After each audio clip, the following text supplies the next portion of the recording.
How to add color note on Instagram. Hi everyone, I'm here to assist you today. Without any delay, let's jump right in. First, open Instagram on your device.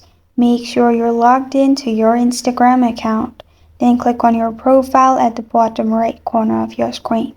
In here, click on Share a Note at the top.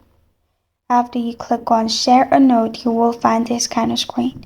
In here, hold on to Share a Note option. After you hold on to Share a Note option, it will lead you to this page.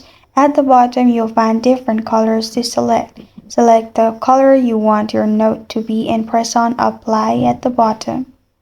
After you've done that, add what you want to add in your note and press on Share at the bottom right and you're good to go. This is how to add color note on Instagram. Thank you for joining me today. If this video helps you out, please leave a like and subscribe for more. Got a question or want to suggest a topic? Comment below. Thank you for watching.